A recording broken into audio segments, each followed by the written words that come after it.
Okay, let's see. This one from Dan.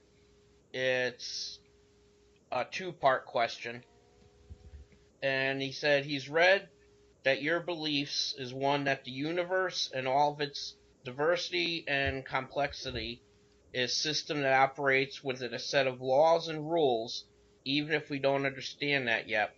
How do you bridge the gap between science and faith? Okay, it's a common misconception that there has to be a dichotomy between those who follow science and those who follow faith. I really feel like they're flip sides of the same coin. And if you're going to do the work, whether you look for answers empirically or you look for them through signs and portents, we're really kind of doing the same thing. But any true scientist, now, you get a lot of people out there right now who are very, they're more skeptical than scientific because they want those hard answers. They want that empirical data. And if you can't provide that to them, or if you operate a certain way, they say, well, you're not being scientific. And they kind of shuffle their white lab coats and turn their nose up at what we're doing. But I mean, honestly, the true scientist is a dreamer, a crusader who is looking for answers because they just want to understand the universe and everything in it. And if we were just given the answers, if it was easy to find these answers, we wouldn't need to look. So any philosopher or scientists that we now call groundbreaking or legendary or one of the forefathers of what we now do, at the time they were considered crazy. They were considered subversive. They were dangerous because they were asking questions and they were looking beyond the status quo. And I mean, all the things that we have, like right now, I'm talking to you via Skype, which is an application on a computer that is sending little bits of data through the internet, which is being beamed from satellites to transfer points and way stations, so that wherever you are and wherever I am on the globe, we can communicate in real time. Now, this is amazing. I mean, we take it for granted, but think about just 100 years ago, and if you described to someone what we were doing, they would go, "Oh my God, this is crazy." 200 years ago, it would be sorcery, and we would get burned at the stake for what we're doing right now. So the line between science and faith, I think, how I resolve it, I have to, I consider myself a scientist. I'm looking for reasons and facts, but I have to dream and I have to imagine things that are not proven yet in order to work towards proving them. It's the classic scientific method. You come up with a hypothesis, you experiment to see if you can support that hypothesis. If it pans out, it becomes a theory, and then later on a law. That's all we're really doing right now in everything we do in the paranormal. We're hypothesizing that things work a certain way, and we're working towards getting those facts. So everything boils down to belief, whether you believe in numbers or you believe in a higher power. But it's all really just taking it upon faith, and scientists have their own measure of faith. So to answer the question, I really don't see it as something that I really have to wrestle with, because it really is two sides of the same coin. Oh, okay, yeah, excellent answer, I feel. Okay, and the second part of the question is that Brian is quoted as saying, "It's not a phenomena I'm skeptical about, it's those who report it." Could you elaborate more about what you mean by that quote? Yes. When I first started doing my investigations in 2002, I was a skeptic. Hardcore, underline, italic, bold skeptic. I didn't believe in anything. At the time, I was very much atheistic. I had a crisis of faith. I had just gotten out of college, so of course I knew everything. So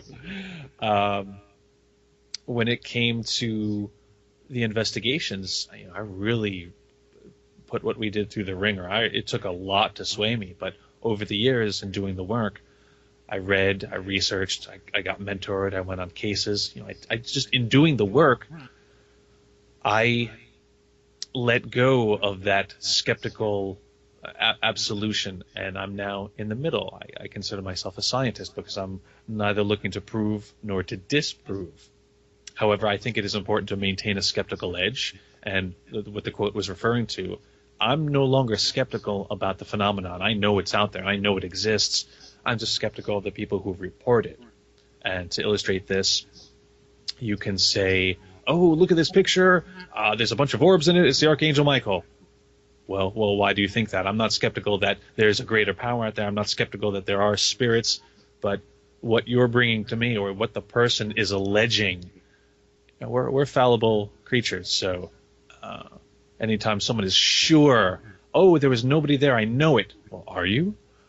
That's where my skepticism comes in. And I often say, okay, let's take an example. Have you ever seen a kangaroo? Well, yeah. No, have you actually seen a kangaroo in person? And a lot of people say, well, no, I've seen a picture of it, or I've seen it on TV. I'm like, oh, so you've never actually seen it yourself. How do you know it exists? Well, I know somebody who saw one. Oh, did you? Sounds very much like what we're doing, isn't it?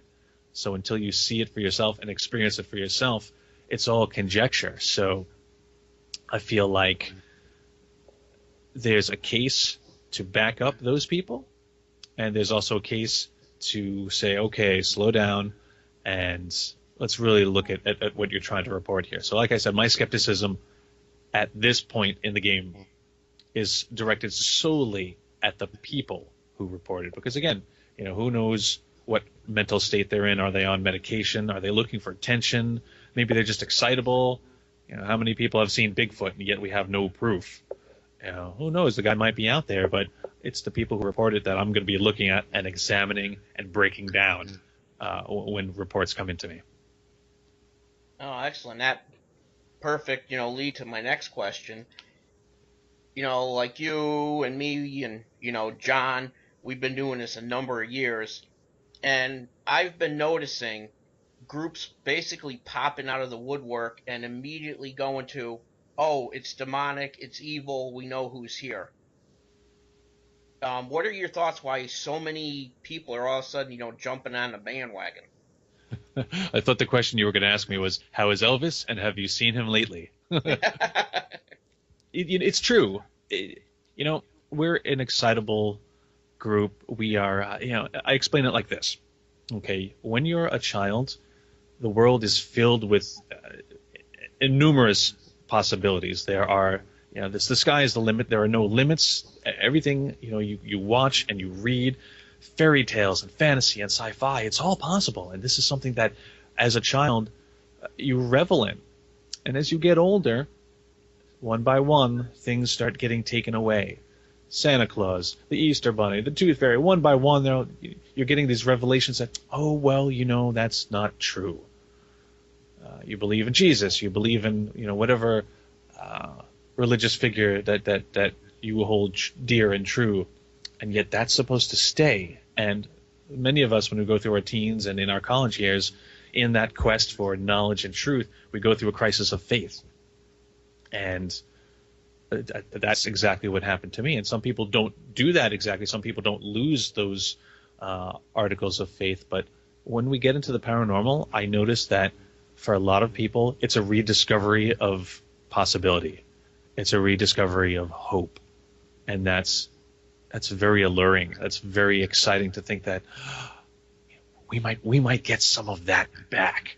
It's not just all about work and taxes and politics and the mire that we're forced to wade through every day. And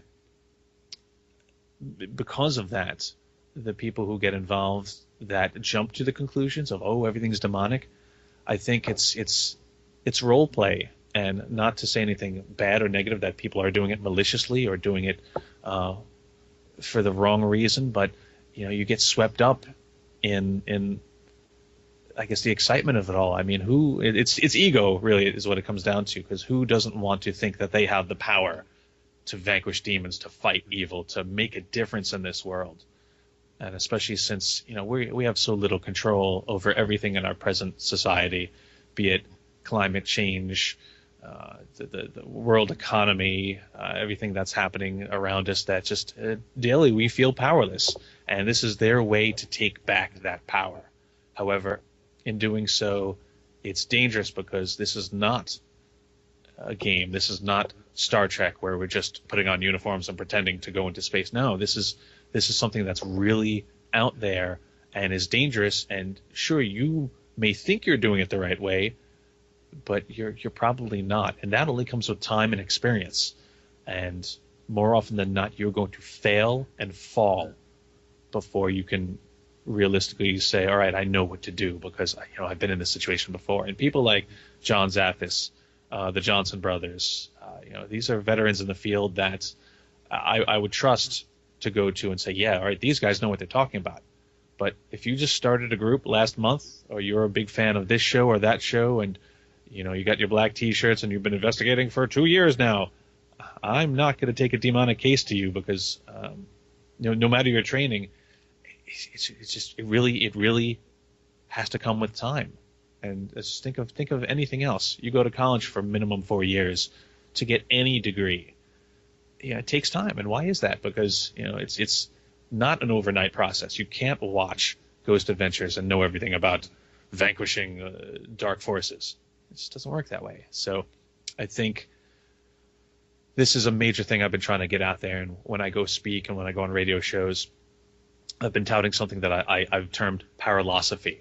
And it's a mashup of philosophy and paranormal philosophy. I want people out there to think more and to do less. It's okay to say, I don't know. It's okay to say, you know what? I'm not ready for this yet. Let me spend some more time researching. Let me spend some more time getting ready. You don't have to rush out there and, we got to help people. No, you're not. You're making it worse. Stop it. Think about what you're doing. And I mean, this is nothing new. This is not a way of thought that I devised myself. It's really just a repurpose of the Carpenter credo: measure twice, cut once. And that's what I want everyone out there to do. Yeah, and that's an excellent point. Is a lot of the what I call newer groups, like you just said, it was a perfect thing that you'd understand. Is one, they buy some T-shirts and all this fancy equipment and call themselves experts in the field. Now, I don't use a lot of the fancy new gadgets. Just as you state, the scientific reason, none of it's been proven to really work. To me, lights flashing ain't telling me I'm communicating with a ghost. It could be 1,000 other things making those lights flash. Absolutely. So that's, I guess, what are your thoughts? I don't have a lot of stuff. I still use a digital recorder. I still use a cassette recorder. I have 1K 2 meter, and I stick with digital cameras and camcorders. What are your thoughts on all this new equipment that basically comes out almost monthly? The playing field has definitely changed within the last 4 or 5 years.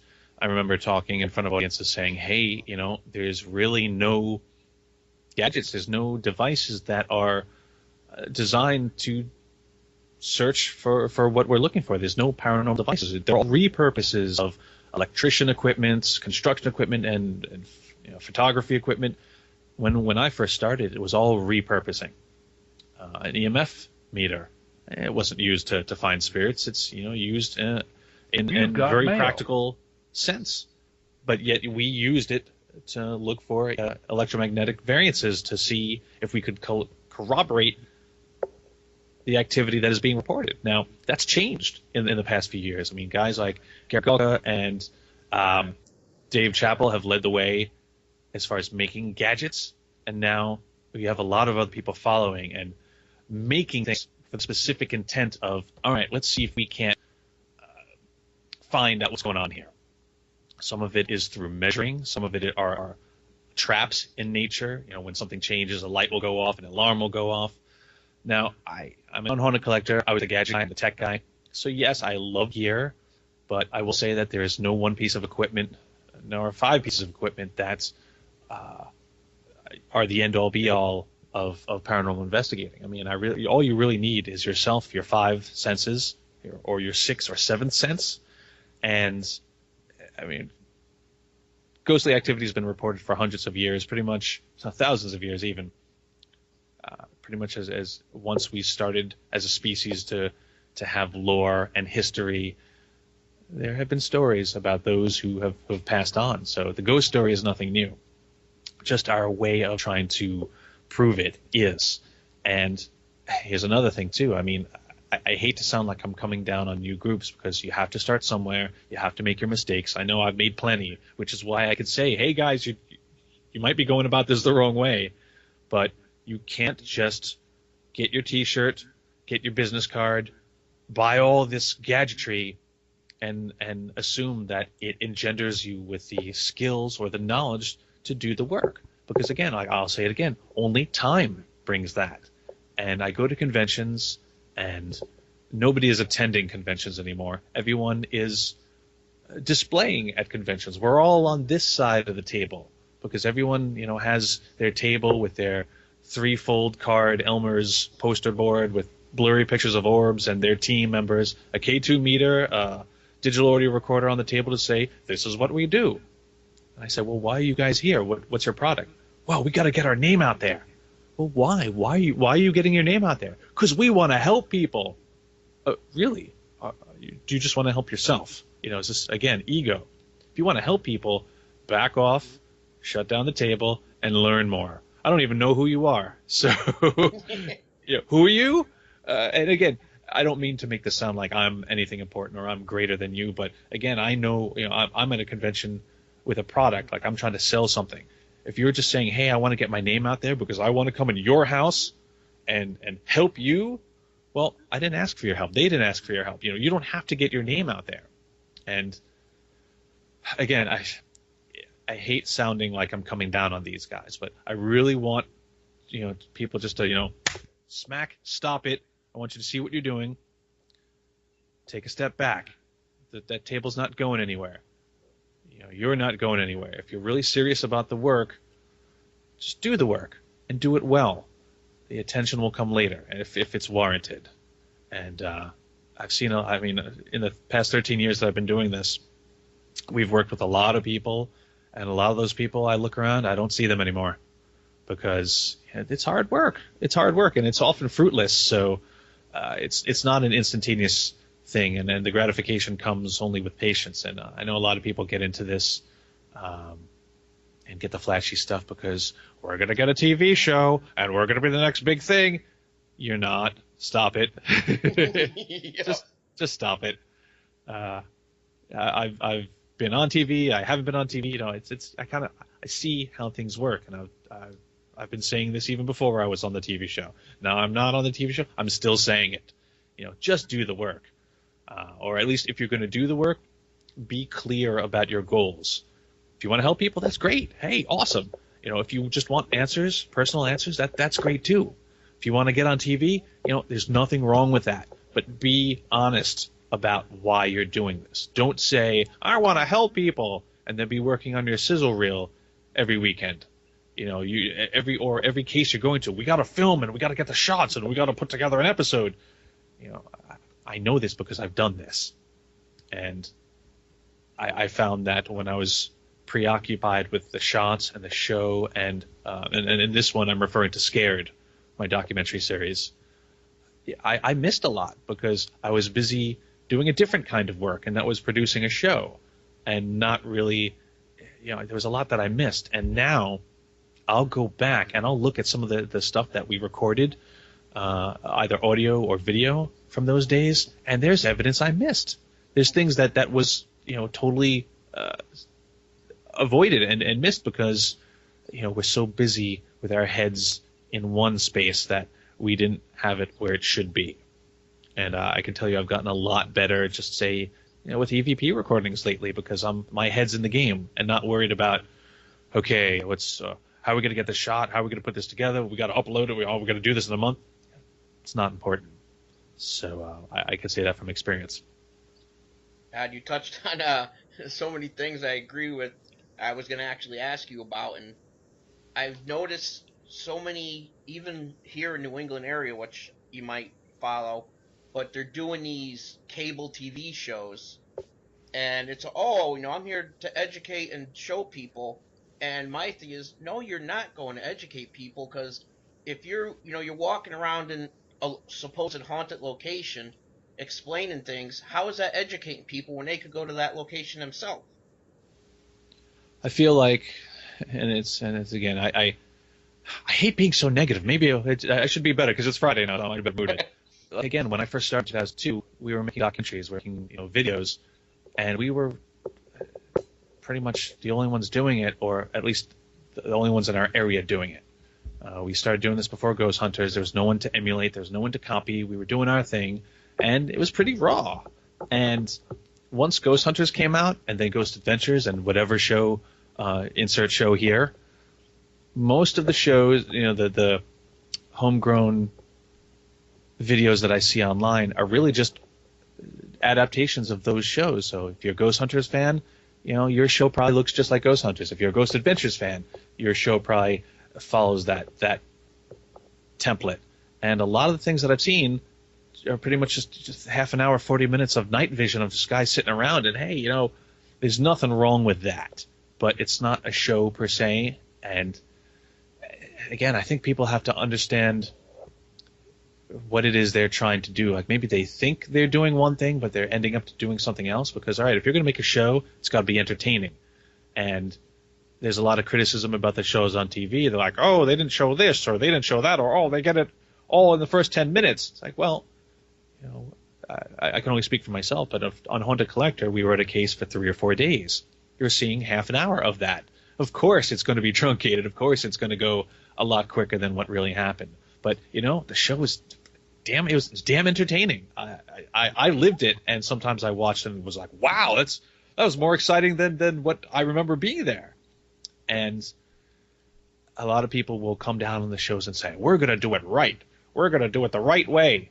All right, that's fine. What have you got? Oh, 40 minutes of night vision. All right, well, that's not a show. That's a report. That's footage. That's raw. That's fine. And, if you're someone who's interested in the paranormal and wants to sit through 40 minutes of night vision where nothing happens, that's called research. That's called, that's the meat of it.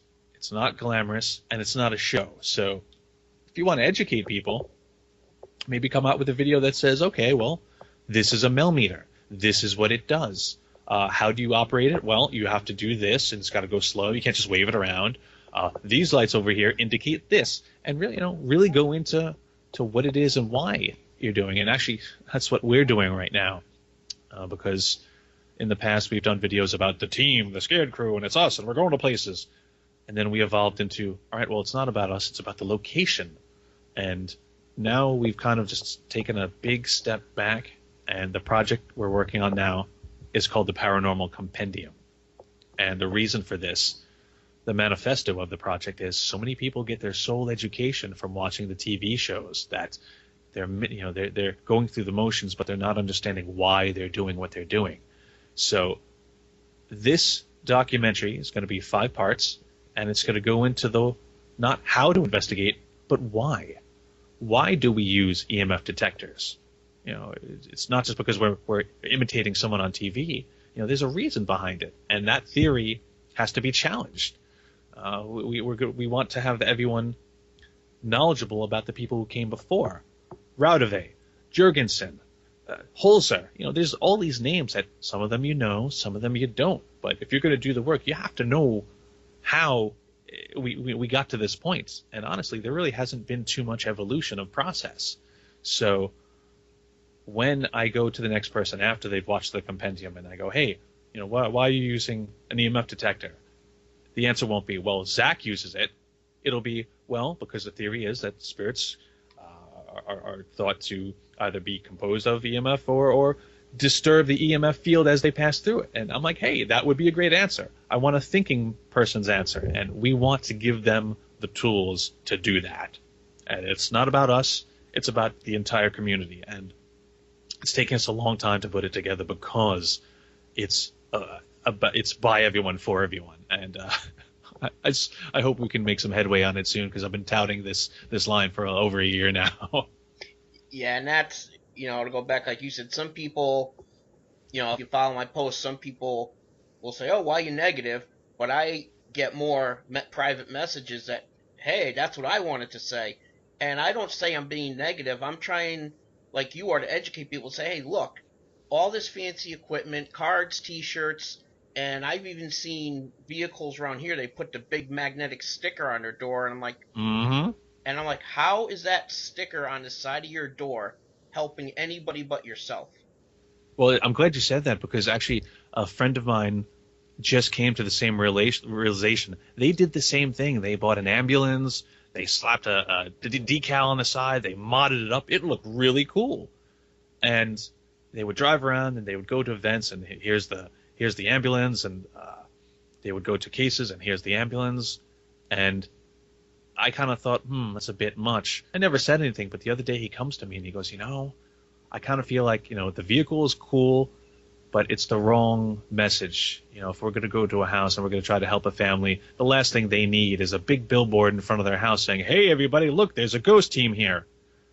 That's not that doesn't help the privacy issue. It's it's not doing anything other than it's self-aggrandizing. And I'm glad he came to that realization on his own. And again, I made those mistakes too. And in the first years, I thought, oh, we got to get T-shirts and we got to let people know what's going on and we're here. And I think it's just something we all have to go through. But the more we point it out and say, yeah, guys, this is it's kind of silly, isn't it?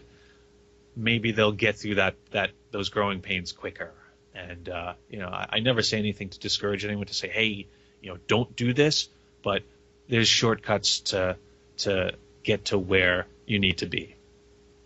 Yeah, and one thing, people probably listen to you obviously better than me is I notice a lot when I read posts, and it's one thing, Brian, it drives me insane is before they even leave, a person's home, I read one post, it said, well, we're wrapping it up for tonight. There was two spirits here. We told them to play nice or we're going to come back and make them leave.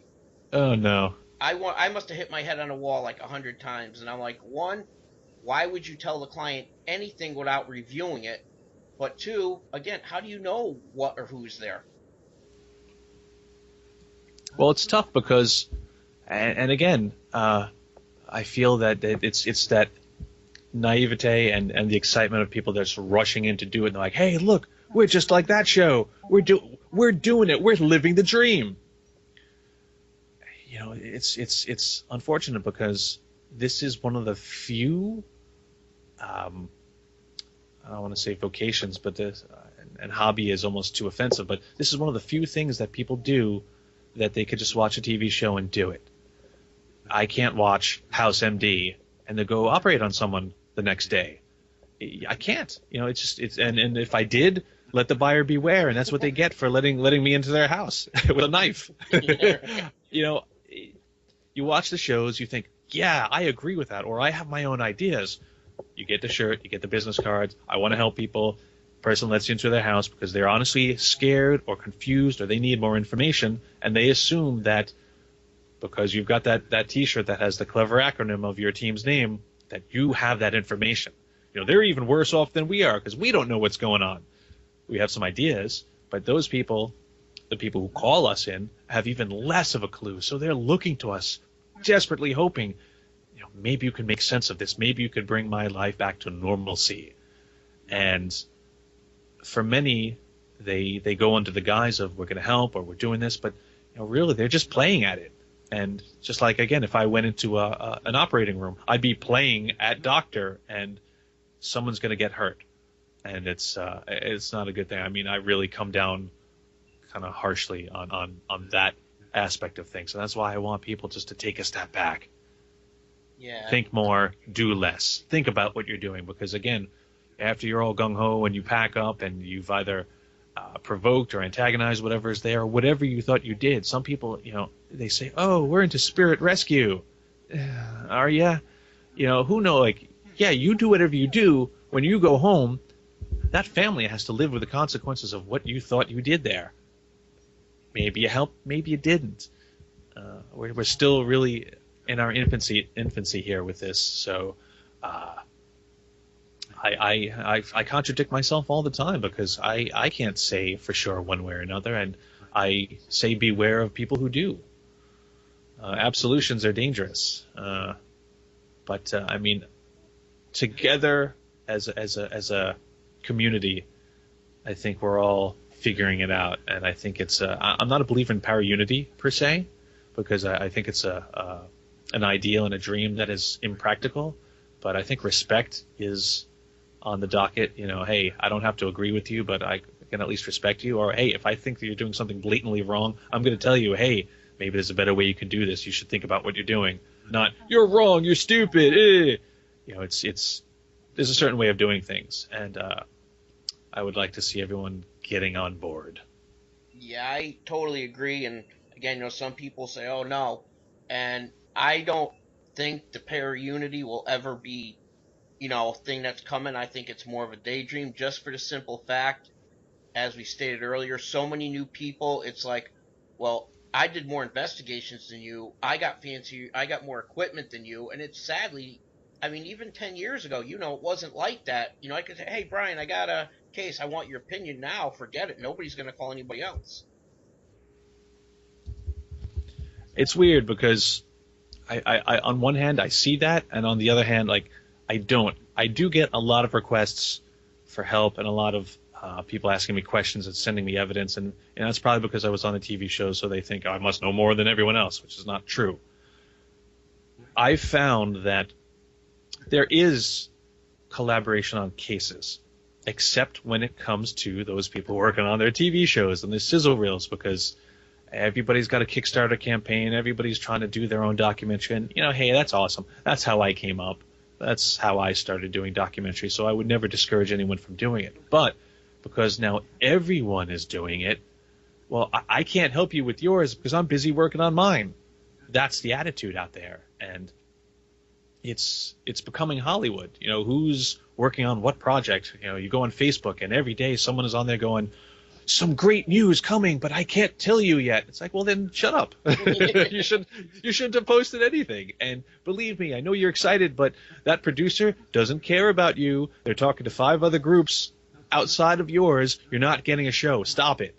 How about you come to an event or you come to an investigation and you learn some good stuff. You maybe learn a process that, oh, this might work. I didn't think of this. And then you take that and you pass that on to your group and start doing things that way. And again, do the work, do it well.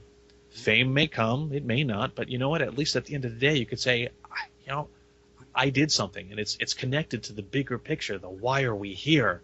Is there a life after death? That's important, because even if you do get a show, and I can speak from experience, it's not going to last forever, and you're not going to get rich off of it. Stop it.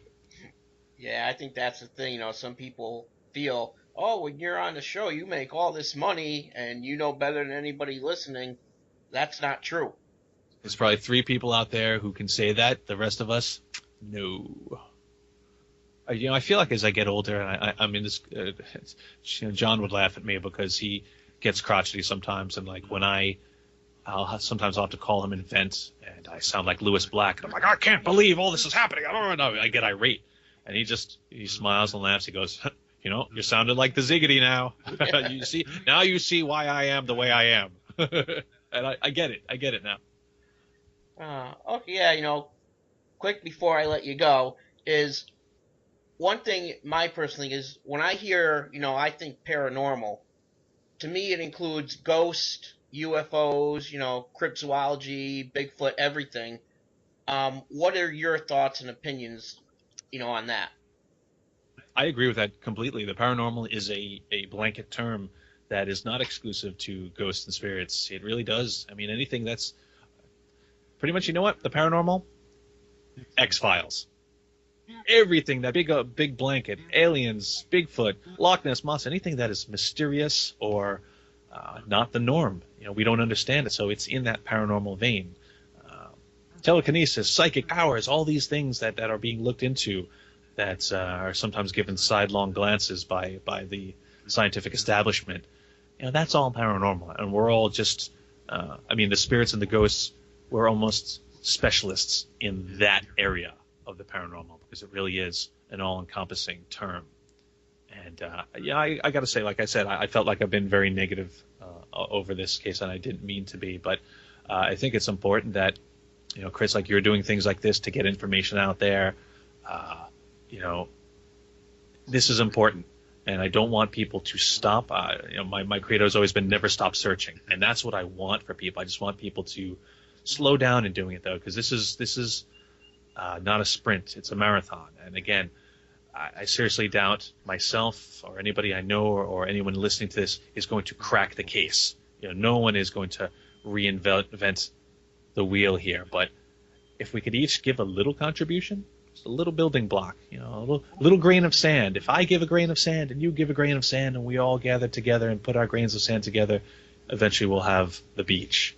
But no one's going to make the winning goal all by themselves. It's really going to take all of us, and I think that's just we have to get on the same page, get on the same speed, and thank you for doing this because it's information is powerful, and the more of it we have, the right information, that's a good thing.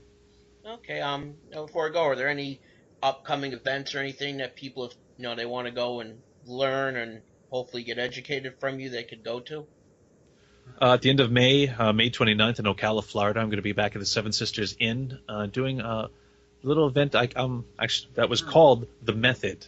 I hate branding it that way, but the innkeepers like the way I do things, and they're like, you got to market this. So I'm going to be popping around the country this year doing events called, quote unquote, The Method. And it's really going to be pushing forward paralosophy and how how I do things like we've been discussing this past half hour. I'll be at Phenomicon in York, Pennsylvania in June, followed by Hudson Valley Paracon in Poughkeepsie, New York. I'm going to return to Rolling Hills Asylum July 11th and 12th for The Method. You could catch me at Mid-Ohio. I'm going to be at the Mansfield Lockdown in August. August 22nd, I'm returning to Fall River, Massachusetts for the retrial of Lizzie Borden 2. You can go to my website, www.neverstopsearching.com, for all the details on that.